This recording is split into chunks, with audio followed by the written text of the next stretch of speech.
In 1867, Mark Twain toured the land of Israel, known back then as Palestine. Here's how he described it: a desolate country whose soil is rich enough, but is given over wholly to weeds, a silent, mournful expanse. There was hardly a tree or a shrub anywhere. Palestine sits in sackcloth and ashes, desolate and unlovely. Today, Mark Twain wouldn't even recognize this land. Out of rocky soil, out of swamps, and even out of deserts, Israelis have created gardens, vineyards, and farms with some of the most innovative techniques in the world. It was just this country with incredible dynamism and energy and excitement and food and people and a sense of family and ultimately a sense of belonging. It's been said that the modern state of Israel was born on the kibbutz. So it's only natural that much of Israel's innovation was born there as well. The kibbutz is the cornerstone in a lot of ways of a lot of things in Israeli society. People came back wanting to create a collective and an equal society. And these kibbutzim became a very, very effective way to defend the land, to start getting young people engaged in agriculture. Remember, Jews were forbidden in most countries of the world to actually own land or to work the land. Jews couldn't be farmers. To all of a sudden see a generation of Jews farming the land in a collective environment, it was incredible. Before Israel even became a state, Jews by the thousands came to live there on communal farms. But when they arrived in the Promised Land, it wasn't exactly flowing with milk and honey. The coastal plains were swampy, the Galilee and the Judean hills were rocky, and the southern half of the country was mostly desert. Since the people of Israel left our homeland 2,000 years ago, the area was mismanaged. So we want to preserve and rehabilitate this Holy Land. The early Jewish settlers faced a number of obstacles, from bad soil to Bedouin raiders, but they faced an even bigger enemy that threatened to destroy the Jewish state before it began. In the early decades of the 20th century, Israel was a breeding ground for mosquitoes carrying malaria. They overtook the coastal plains and the Jordan Valley, the only land available for Jews to buy since the local Arabs had decided it was uninhabitable. In 1920, more than a third of all Jewish residents of Palestine had malaria. So with no other choice, they went to work. They drained the swamps and sprayed the land and changed the flow of water in irrigation canals to interrupt the mosquitoes' breeding. They were so successful that a commission from the League of Nations visited Palestine to learn what they did. Less than 20 years after Israel's statehood, the country was officially malaria-free. Once the threat of malaria was gone, Jewish settlers were free to focus on making the desert bloom. In the coastal plains, citrus groves replaced the swamps. And the Jordan Valley, once the center of the malaria epidemic, now became the country's breadbasket. The Negev desert blossomed with newly planted forests and vineyards. And the Arava, once the most arid part of Israel, became the site of a flourishing vegetable industry. All of this was accomplished in the first 20 years of Israel's statehood. In that time, they more than doubled their standard of living. And now they're using their experience to help other countries. In the 1970s, they created a new breed of cherry tomato that's disease-resistant and has a longer shelf life. They also bred a new kind of potato that can be grown in hot, dry climates and irrigated by salt water. These vegetables are now being grown in dry countries like Jordan, Egypt, and Morocco. Israeli scientists not only found ways to grow more crops, they also found new ways to preserve them. Grain Pro cocoons provide an inexpensive way for farmers to keep their grain market fresh by keeping out water, air, and insects. The Israeli cocoons are being used in Africa, the Far East, and even Pakistan, a nation with no diplomatic ties to Israel. The kibbutz over time began to change. Israeli society began to change.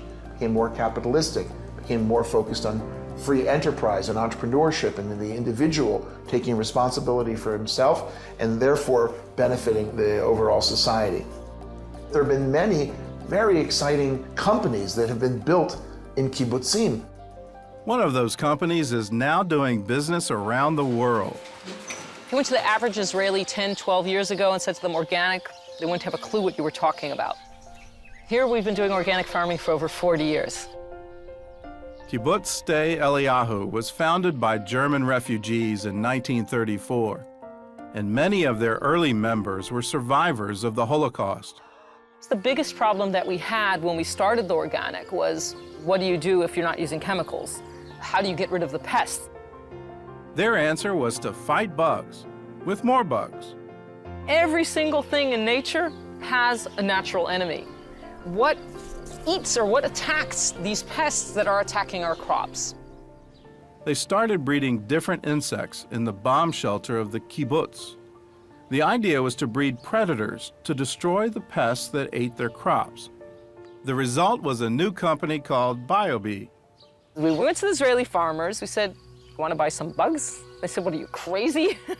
We don't have enough bugs in the field. You want us to buy bugs?" Eventually, they won over farmers in Israel and in 32 other countries as well. In California, 60% of the strawberry fields are treated with products from BioBee. The company also found a way to deal with one of the region's most devastating insects, the Mediterranean fruit fly. We take the males of the species and we sterilize them. And then we release the sterile males into the environment. There's no future generation.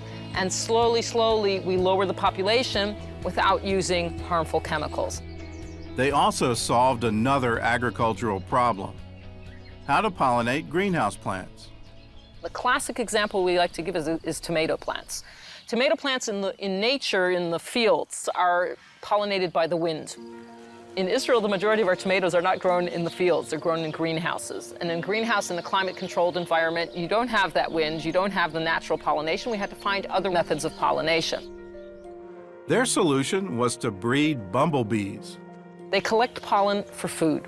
They have to go and work even in cold weather conditions. They don't have stores of honey in the hive. They have to go and work.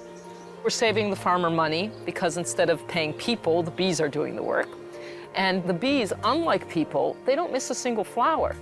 So once the farmers started using the bees for pollination, the yield of the tomato crops increased by 25%.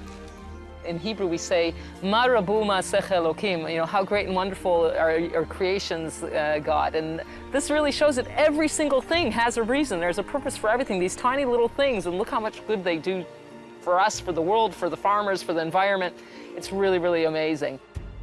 Farmers at Sde Eliyahu not only targeted insects, they also found a creative way to get rid of rodents as well.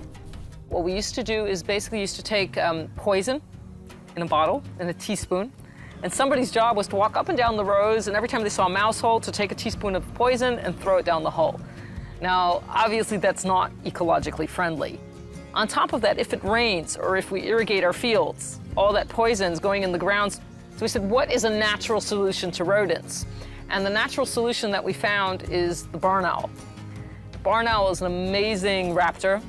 2 owls can capture an average of 2,000 to 5,000 mice a year. Okay, that's a lot of rodents.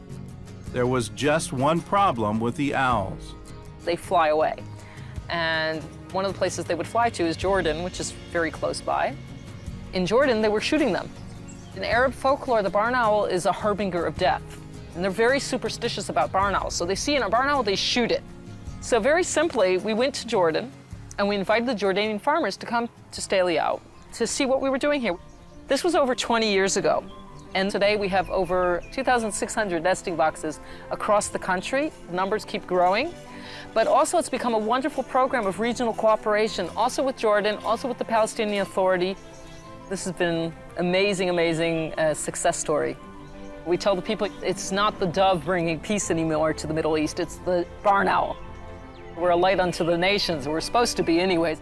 If we want to really save the environment, if we really want to help the world, then we can't keep these things to ourselves. We have to share these things. We have to share this knowledge. And I think by helping others, we're helping ourselves as well.